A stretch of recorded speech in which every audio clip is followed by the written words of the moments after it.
That goddamn woman is doping up your kids. The accusation, raw and venomous, ripped through the cavernous hall of the Sterling estate, shattering the newfound silence like a pane of glass. I swear to God, Mr. Sterling, there's no other way in hell two screaming demons suddenly start sleeping like they're dead. She's putting something in their milk. Maya Vance, just 29 years old, stood perfectly still at the heart of the marble rotunda, a silent monolith amidst the storm of words. She watched Eleanor, the 62-year-old head housekeeper, her face contorted in a mask of righteous fury, gesticulating wildly before her employer. The attack wasn't a surprise. In fact, Maya had anticipated this exact confrontation, down to the very cadence of Eleanor's panicked voice from the moment she had stepped foot in this house 3 weeks ago. She had been counting on it. If you've ever felt judged before, you've even had a chance to speak. Smash that like button and subscribe right now, because you have no idea how deep this rabbit hole of secrets and lies is about to go. Harrison Sterling, a titan of Boston real estate and a man hollowed out by grief, found his gaze shifting between the two women. On one side was Eleanor, a fixture in his home for over 2 decades, a woman who had practically raised him. On the other was Maya, the enigmatic young black woman from the outskirts of Chicago, who had, in 21 days, accomplished the impossible. She had exorcised the demons from his home, transforming it from a mausoleum of grief and endless screaming into an oasis of tranquility. For the first time since his wife, Amelia, had been stolen from him in a brutal car crash, his 5-year-old twin daughters, Chloe and Clara, were sleeping through the night. 8 solid, uninterrupted hours. Eleanor, those are extraordinarily serious accusations, Harrison murmured, the words feeling thick and foreign in his mouth. The discomfort radiated from him in waves. He was a man adrift, forced to navigate a storm he didn't understand. Serious? Mr. Sterling, this person, Eleanor spat the word person as if it were poison on her tongue, shows up here from some godforsaken neighborhood with no credible references from families of our standing, and poof, our girls, who have been shrieking from night terrors since their mother's accident, are suddenly sleeping like lambs. Something is deeply, fundamentally wrong here. Maya took a slow, deliberate breath, her dark eyes briefly locking with Harrison's. In that fleeting moment, he saw more than just gratitude for the peace she'd brought. He saw an unnerving intelligence, a profound curiosity, and something else. A challenge. It was a look that asked, "Who do you think I really am?"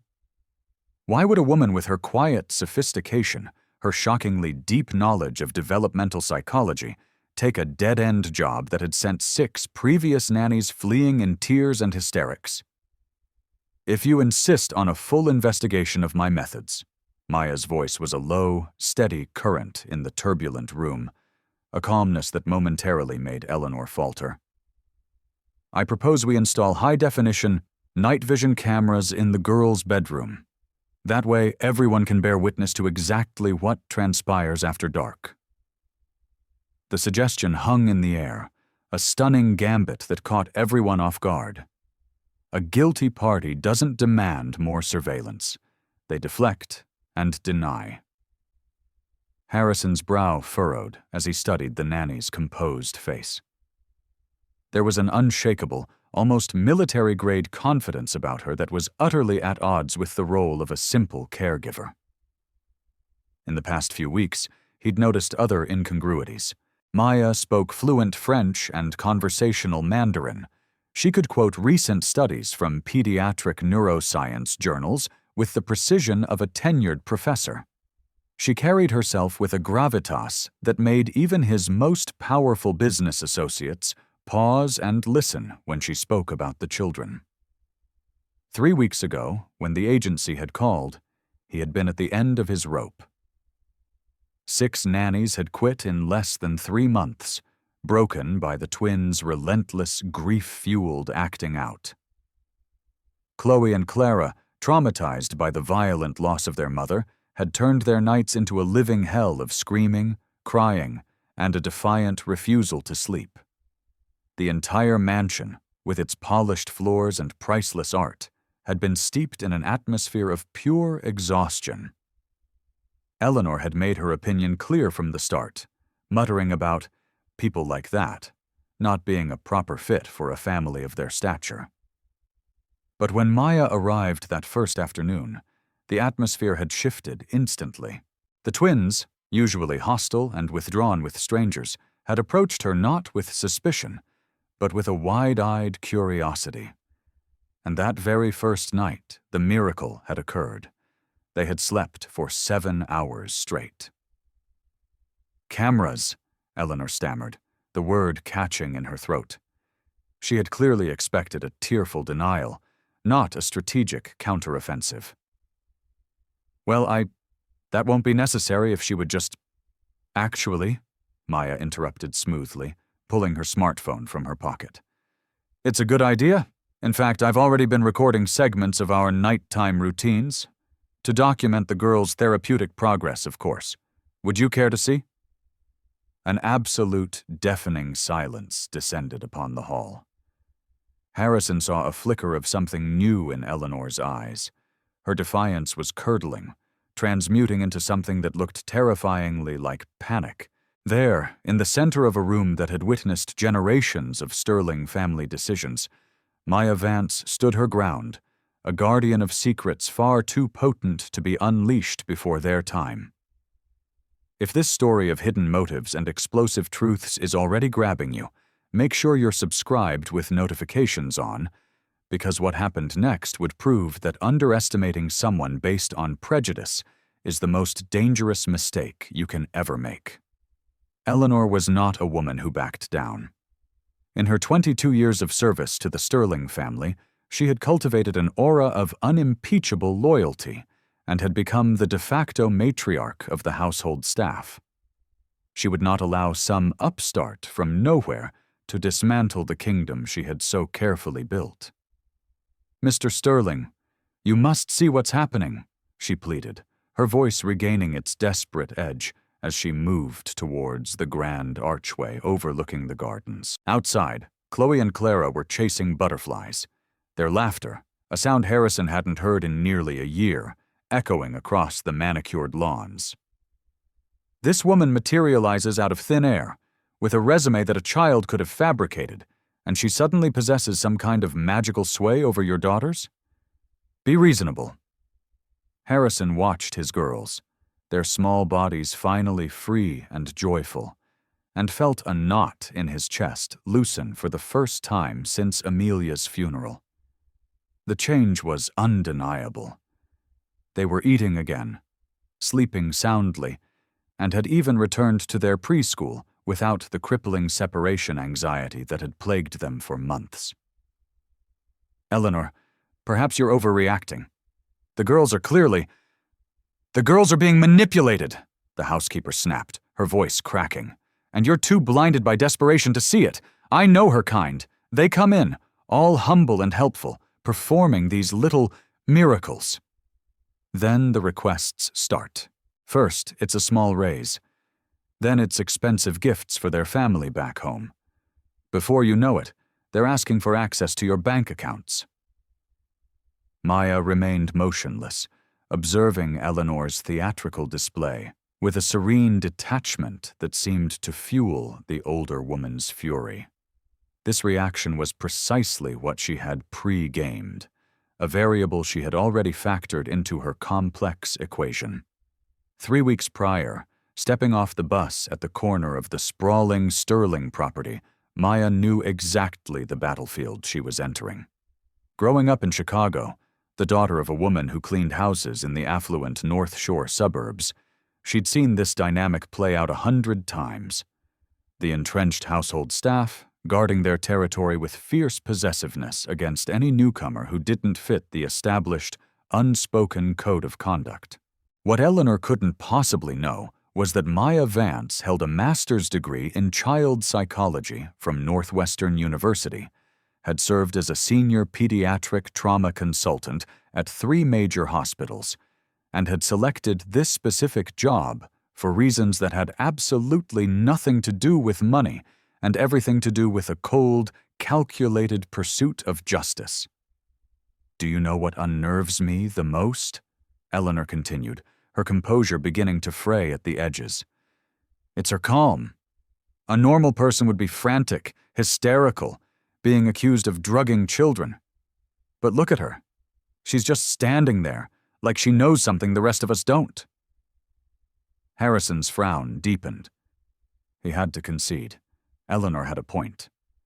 Maya did project an almost unsettling level of self-assurance, the quiet confidence of someone playing a completely different game, one where she was always 3 moves ahead. "Actually," Maya said, her voice soft but carrying the weight of a judge's gavel, "I do know something you don't." The silence in the room became absolute, thick and heavy. Eleanor's face went ashen, as if she had just unwittingly summoned a specter she was not prepared to confront. "I know," Maya continued, her tone remaining impossibly even, "that Chloe wakes up at exactly 3:15 a.m. because her nightmares are auditory. She relives the sound of the metal screeching, the sound her mother's car made as it crumpled. I know that Clara cannot fall asleep unless she's checked that every single lock on every single door is secure, because in her 5-year-old mind, the house is no longer a safe place since her mommy left one morning and never, ever came back." A cold dread snaked its way up Harrison's spine. How could she possibly know those excruciatingly specific details? He had never spoken to anyone about the accident report, about the sounds the first responders had described. "I also know," Maya went on, her gaze now fixed directly on Eleanor, "that you've been telling the other household staff in this neighborhood that this family needs someone of the right background to properly raise the girls. The Elite Domestic Professionals WhatsApp group has been quite illuminating, hasn't it?" Eleanor's face went from pale to a blotchy, furious red in a heartbeat.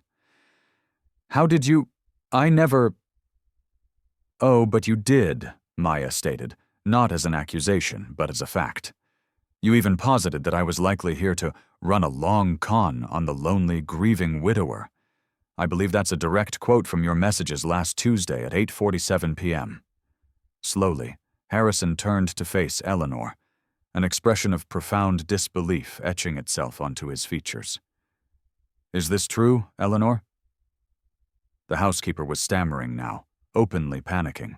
How did this woman have access to her private conversations? And why did she seem to know exactly which psychological buttons to press to dismantle her? Maya remained placid, but for the first time, her eyes glinted with something Eleanor finally recognized as danger. This wasn't a nanny. This was an adversary who had not only uncovered her secrets, but had arrived fully armed for this very confrontation. "The truth, Mr. Sterling," Maya said, her voice dropping slightly, "is that I took this position because your family is in need of something far more specialized than a nanny, and Eleanor," she offered a small, chilling smile, "has been actively obstructing any real healing in this house for far longer than you can imagine." For the first time since he had known the housekeeper, Harrison saw raw, undiluted fear in her eyes, and for the first time since he had hired Maya, he began to suspect that the quiet, competent woman in his home was merely the surface layer of someone far more complex and formidable.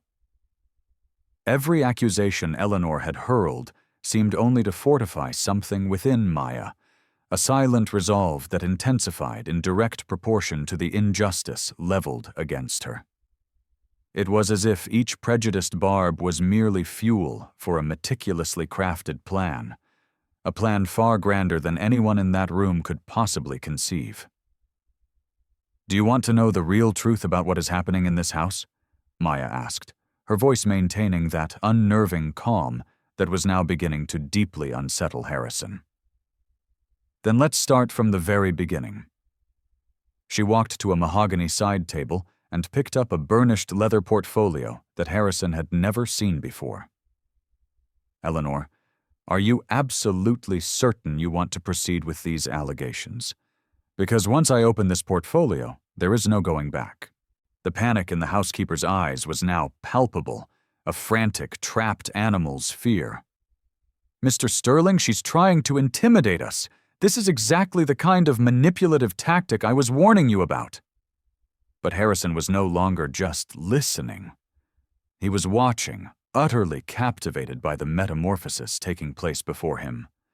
The unassuming nanny he had hired was peeling back layers of complexity that defied all his preconceived notions. Maya Vance wasn't just capable, she was strategic. She wasn't just intelligent, she was lethal.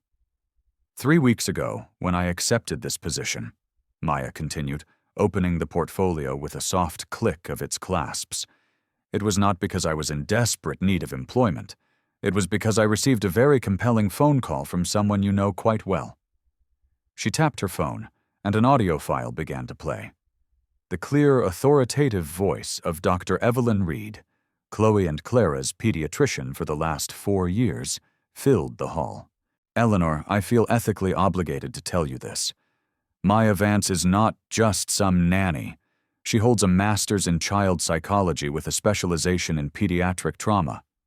When I learned she had accepted the position with the Sterling twins, I was floored.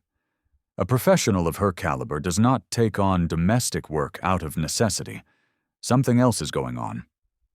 The silence that followed was broken only by the distant, happy shrieks of the children playing in the garden. Harrison stared at Maya as if seeing a ghost.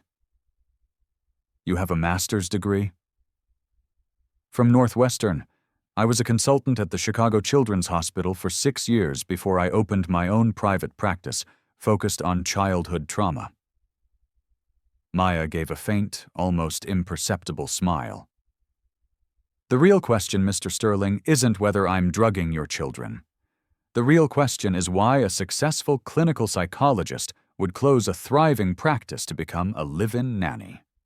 Eleanor was visibly unraveling now. That makes no sense. If you're so qualified, then why did I take a job that pays less than 1/10 of my previous income?" Maya finished for her.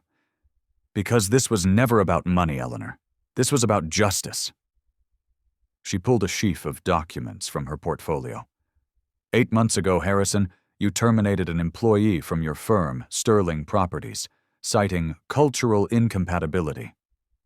Do you recall Leo Johnson, the brilliant young black architect who designed the entire sustainable living complex in South Boston? Harrison's face clouded with discomfort. "Leo, yes. There were some issues with his integration into the team." "The issues," Maya said, placing a document on the table, "were that Eleanor made several calls to your head of human resources, suggesting that employees, like him, might not project the right image for the Sterling brand. This is an email from your HR director, dated March 5th, summarizing her concerns, which was then forwarded to 5 members of your executive board." Eleanor went from red to a ghastly mottled white. "How do you have my brother's internal corporate emails?"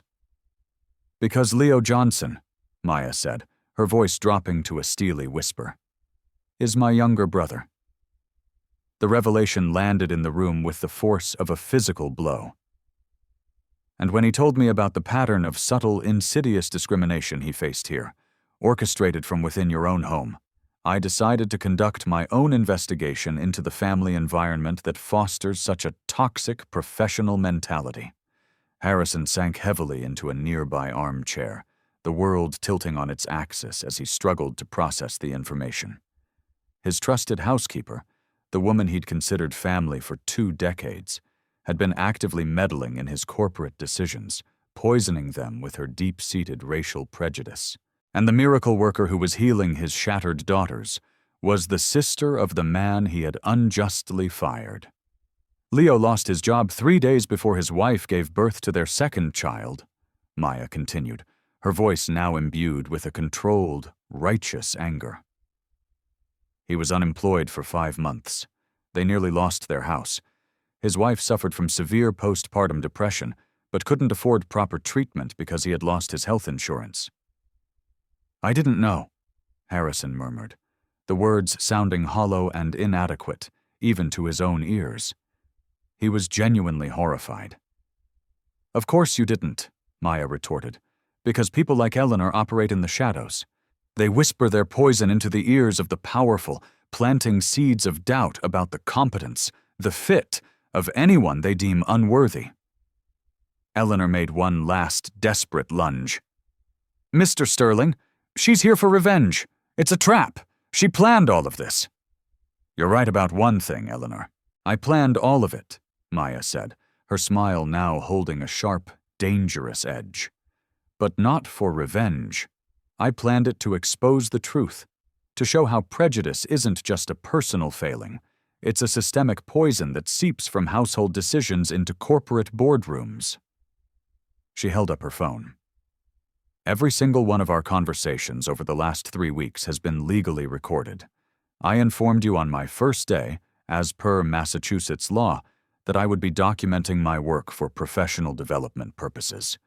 Every racially charged comment, every attempt to sabotage my work, every time you tried to undermine my relationship with the children, it's all here." Harrison watched as Eleanor completely crumbled before him. The formidable woman he had respected as the bedrock of his home was exposed as a purveyor of hate, systematically dismantled by her own words. "Your daughters are sleeping through the night because, for the first time, they are being cared for by someone who actually understands the neurobiology of childhood trauma," Maya stated, her voice resonating with clinical authority. "Not because they are being medicated, but because they are being treated by a qualified professional who can recognize the complex manifestations of unprocessed grief in young children." She closed her leather portfolio and looked directly at Harrison, her gaze unflinching. "The question now is, what are you going to do with this information? Will you continue to allow people like Eleanor to dictate who is worthy of opportunity in your company and who is worthy of caring for your own daughters?" At that precise moment, Chloe and Clara burst through the doors from the garden, their cheeks flushed and their eyes bright with excitement. "Daddy, Maya, we found a robin's nest in the big oak tree." The radiant, untainted innocence of the children stood in stark, brutal contrast to the ugly tension suffocating the adults. Maya knelt down to greet them, and Harrison watched, his heart aching, as his daughters wrapped their arms around her neck with a trust and affection it had taken months for them to show any other adult after Amelia's death. In that instant, watching his finally happy children, his trusted housekeeper exposed as a bigot, and the woman who had saved his family revealing herself as an avenging angel of justice, Harrison understood that he was at the epicenter of a profound lesson. A lesson about how privilege and power could be wielded to either perpetuate profound injustice or to correct it. What would you do in Harrison's position? Would you trust the evidence or the employee of 2 decades? Let me know your thoughts in the comments below, because what neither Harrison nor Eleanor could possibly know yet was that Maya's investigation had unearthed far more than just phone calls and text messages. She had discovered a web of connections between Eleanor's domestic discrimination and the corporate practices at Sterling Properties that went far deeper than her brother's case.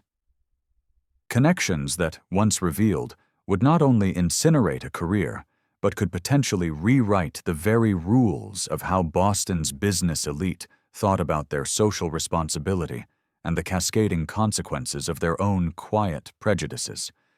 The twins' arrival had momentarily fractured the tension, but for Maya, this was the fulcrum point she had been working towards for months. "Chloe, Clara," she said gently, "why don't you show Daddy and Eleanor the picture you drew yesterday? The one about our brave sleep routine?" The girls scurried off excitedly, leaving the 3 adults once again suspended in a heavy, charged silence. Eleanor saw a fleeting opportunity for one final, desperate maneuver. Mr. Sterling, she's even using the children against me now. This is proof of her— Eleanor, Maya interrupted, her voice a soft, silken threat as she picked up her tablet. Are you absolutely certain you want to play this final card? Because I still have the audio from Clara's birthday party last month.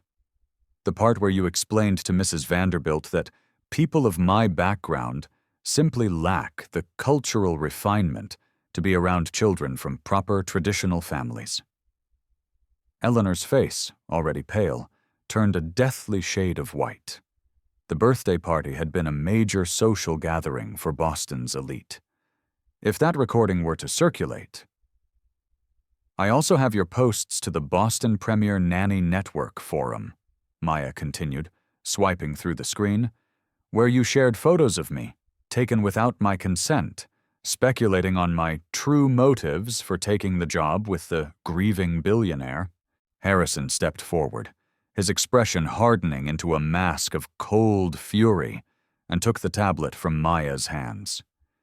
He scrolled through the messages, his knuckles turning white as he gripped the device. You shared pictures of my daughter's nanny with complete strangers, discussing my family's private life?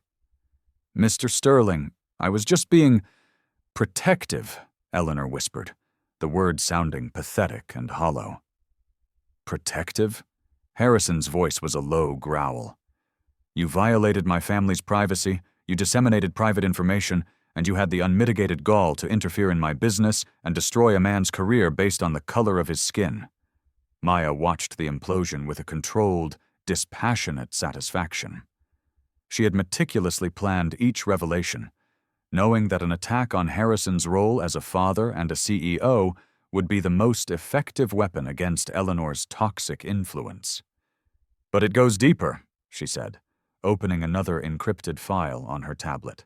Eleanor, do you recall recommending the dismissals of 3 other minority employees from Sterling Properties over the last 2 years? All with elegantly phrased, seemingly professional justifications? The silence screamed. Harrison looked at his housekeeper as if she were a complete stranger. Jamila Watson, a brilliant financial analyst, let go after Eleanor suggested she lacked the polish for client-facing roles. David Chen, an award-winning architect, transferred to the firm's least desirable commercial division after Eleanor commented that his aesthetic wasn't aligned with the Sterling brand. And my brother, Leo. How could you possibly have access to that level of internal information? Harrison demanded, his voice shaking with a mixture of rage and confusion. Because after Leo was fired, I hired a private investigative firm to analyze the termination patterns at your company. They discovered that Eleanor was in regular contact with 2 senior VPs in your human resources department, offering informal insights on employees she observed at company social events and family gatherings. Maya displayed a detailed chart on the screen. Over the past 4 years, 19 Black, Latino, or Asian employees have been terminated or demoted from Sterling Properties. In over 70% of those cases, a flag was raised in their file shortly after an email or phone call from Eleanor.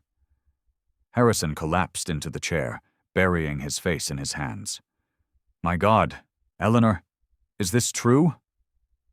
The housekeeper finally broke, tears of self-pity and rage streaming down her face. I only ever wanted to protect the family's image. People like them. They don't understand our ways, our standards. Our standards? Harrison roared, leaping to his feet. What standards are those, Eleanor? Bigotry? Discrimination?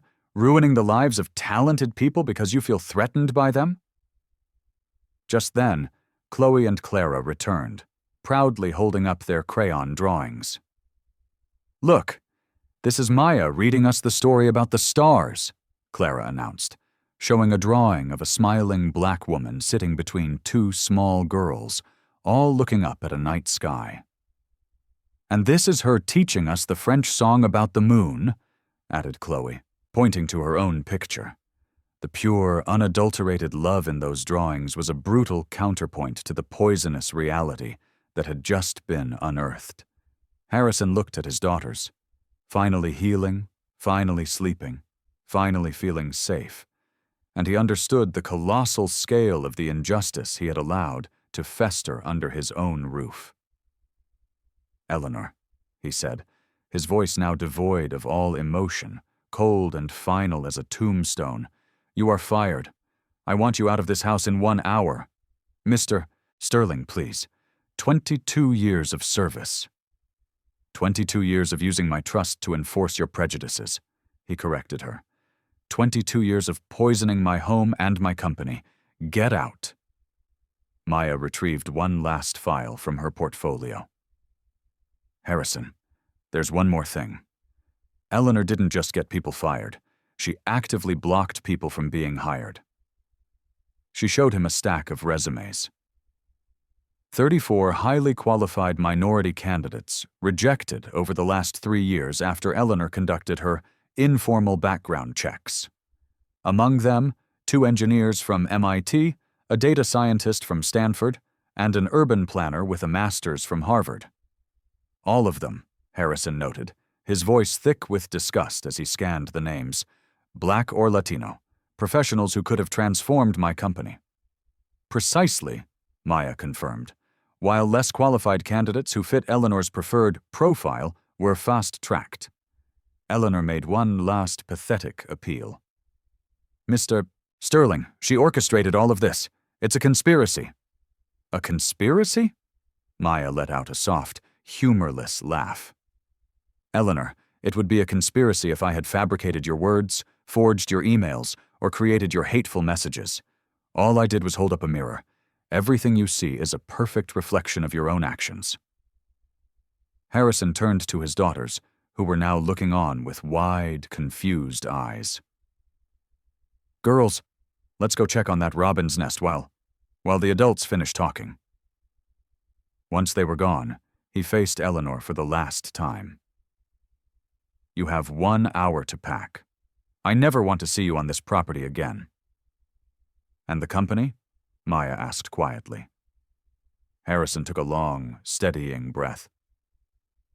"Tomorrow morning, I'm initiating a full, independent audit of our hiring and termination practices going back 5 years.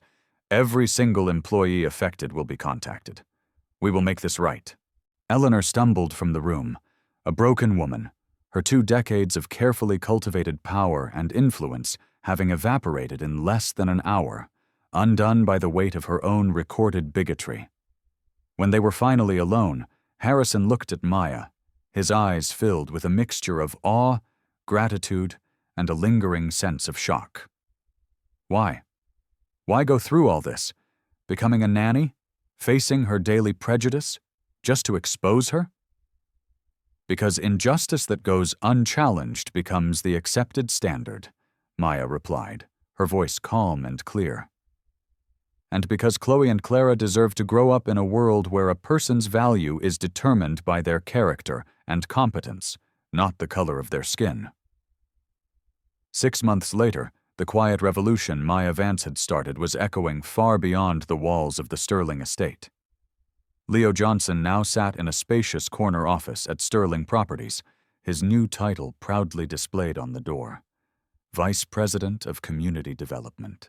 The position had been created specifically for him, leveraging his passion for inclusive and sustainable urban design.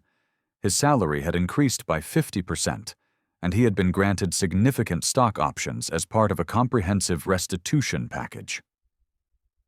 "My sister still blows my mind," he told Harrison during one of their weekly strategy meetings, which now always included a segment on diversity and inclusion initiatives.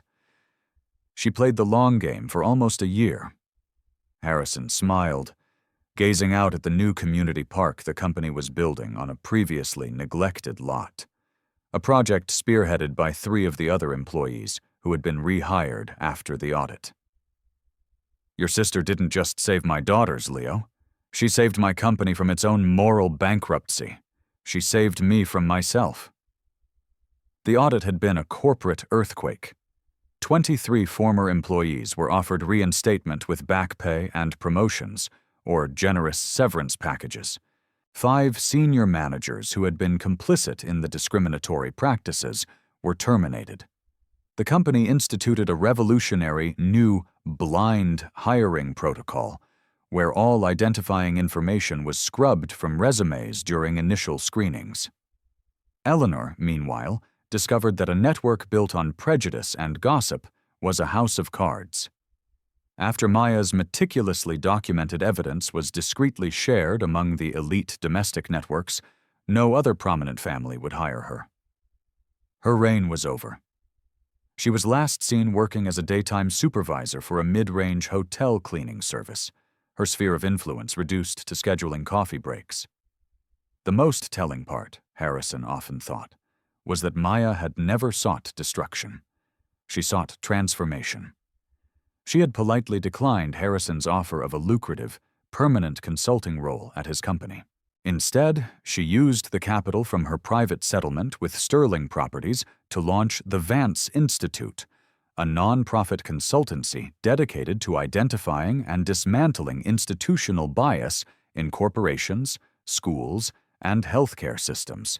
Chloe and Clara, now 6, thrived. They attended a new, culturally diverse school that Harrison had chosen with Maya's guidance. Their laughter was the constant, joyful soundtrack of the Sterling home. Maya was no longer their nanny. She was their Auntie Maya, a beloved and permanent part of their family. "Daddy, is Auntie Maya coming for pizza night?" Clara asked one evening, fiddling with the small silver star necklace Maya had given her. "Of course, sweetheart. And Uncle Leo and your cousins are coming too," Harrison replied, a warmth spreading through his chest at how easily the words uncle and family now applied to the Johnson family. The true measure of Maya's victory wasn't in the corporate policies she'd changed or the careers she had restored. It was in the phone call she received last Tuesday from a young single mother in Atlanta. "I saw you on a podcast," the woman said, her voice trembling with a familiar mix of fear and defiance. "My son's school is labeling him as a problem child. They want to put him in a special program, but I know he's just brilliant and bored. Can you help me? Can you teach me how to document everything, how to fight back with facts?" Maya smiled, picking up a fresh legal pad. "Let's start at the beginning," she said. "Tell me everything." Because true justice isn't about vengeance. It's about building bridges where others built walls, creating opportunities where others created barriers, and transforming personal pain into universal purpose. Harrison Sterling learned that privilege without conscience is a weapon of mass destruction, but privilege guided by purpose can change the world.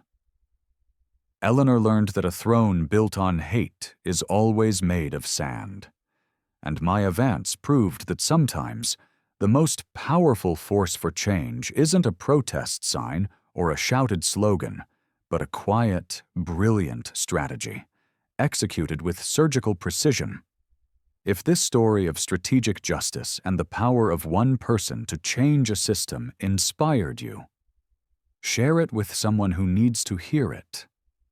And make sure you subscribe for more stories that prove the quietest people often have the loudest and most lasting impact.